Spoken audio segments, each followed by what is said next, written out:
Isang mapagpalang gabi po sa ating lahat. Ang ating babasahin ngayon ay makikita sa Kawikaan, Kabanata 17, talata 1 hanggang 8. Ito ang nakasulat. Kahit tinapay ang kinakain, ngunit may kapayapaan. Mabuting di hamak kaysa mahal, ngunit magulong handaan. Ang tusong alipin ay makakahati pa sa mamanahin ng anak ng kanyang amo kung ito'y inutil. Dinadalisay sa apoy ang ginto at pilak. Ngunit sa puso ng tao, si Yahweh ang sumisiyasat. Ang taong masama ay nakikinig sa payo ng masama, at ang sinungaling ay sumusunod sa baluktot na dila. Ang nanlalait sa mahirap ay humahamak sa may kapal, at ang nagagalak sa kapahamakan ng iba mayroon ding pananagutan. Ang mga apo ay putong ng katandaan. Ang karangalan ng mga anak ay ang kanilang magulang. Ang pinong pananalita ay di na mahanap sa mangmang, ni ang kasinungalingan sa taong marangal. Sa paniwala ng iba, ang suhol ay parang sa salamangka, kaya lahat ay makukuha kung may pansuhol ka. Yan lang po, maraming salamat. Pagyan ng Panginoon, God bless.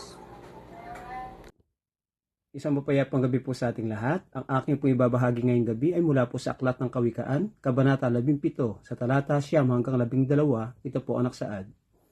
Ang pagpapatawad sa kapwa ay nagpapasarap sa samahan, ngunit ang pagkakalat ng kahinaan ay sumisira ng pagkakaibigan. Ang matalino'y natututo sa isang salita, ngunit ang mangmang ay hindi, hampasin man walang awa. Ang nais ng masamay paghihimagsik ay ipadadala sa kanya isang sugong malupit. Mabuti pang harapin ang inahing oso, inagawa ng anak kaysa kausapin ang isang mangmang na lublob sa kahangalan. Ito po ang nakasaad sa banal na kasulatan. Ibigay po natin lagi ang pinakamataas na papuri, pasasalamat sa ating Amang Lumikha. Amin. Isang mapagpalang gabi po sa ating lahat. Ang akin pong babasahin niyan mula sa Kawikaan, chapter 17, verses 13 to 20. Kapag kasamaan ang iginanti mo sa kabutihang ginawa sa iyo, palaging may masamang mangyayari sa sambahayan mo. Ang simula ng away ay katulad ng butas ng isang dike, kailangan tapalan bago lumaki. Kasuklam-suklam sa Panginoon ang taong nagpaparusa sa taong walang kasalanan o nagpapalaya sa taong may kasalanan. Walang kabuluhan pag-aralin ang taong hangal sapagkat hindi naman niya hinahangad ang matuto. Ang kaibigan ay nagmamahal sa lahat ng panahon at nagkakaroon tayo ng kapatid para sa kagipitan ay tumutulong. Ang taong nangakong managot sa utang ng iba ay kulang sa karunungan. Ang taong gusto ng kasalanan ay gusto rin ng kaguluhan. At ang taong mayabang ay naghahanap ng kapahamakan, hindi uunlad ang taong baluktot ang pag-iisip.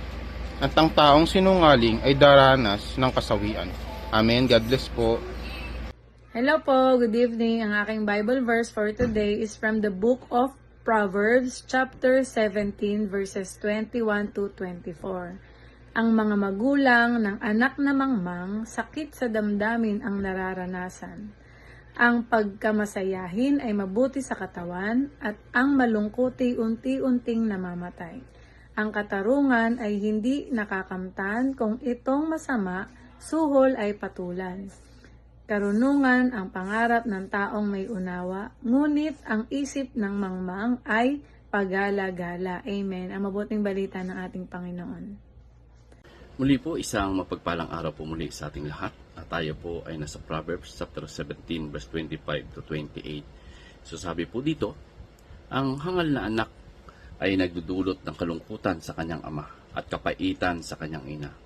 Hindi mabuti ang magparusa sa taong matuwid o parusahan ng marangal dahil sa kanilang katwiran. May mga kaalaman ay maingat sa kanyang pananalita. Ang may kaalaman ay maingat sa kanyang pananalita. At ang taong may unawa ay mahinahon ang espiritu. Kahit ang hangal ay inaakalang marunong kapag siya ay nananahimik. At kapag pinipigil niya ang kanyang bibig, siya ay inaakalang may unawa. So dito makikita po natin, dito sa talatang ating pong binasa, ito po ay nagtuturo ng karunungan. At makikita po natin yung mabuting pamumuhay, makatarungang pagtrato doon sa kapwa, at yung pagiging maingat po doon sa pananalita. So dito pinapakita rin po yung anak na namumuhay sa kahangalan, talaga pong nagdudulot ito ng sakit sa kanyang mga magulang. Sapagkat yung Diyos talagang hindi po siya nalulugod doon sa mga anak na talagang namumuhay ng hindi tama.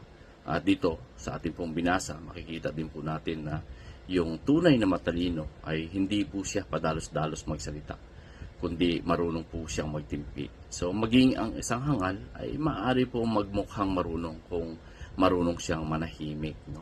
Kaya dito sa ating pong binasa, talagang ang pusong may takot sa Diyos, talaga pong nagpapakita ito ng karunungan sa salita at sa gawa. So purihin po muli ang Panginoon, and God bless everyone.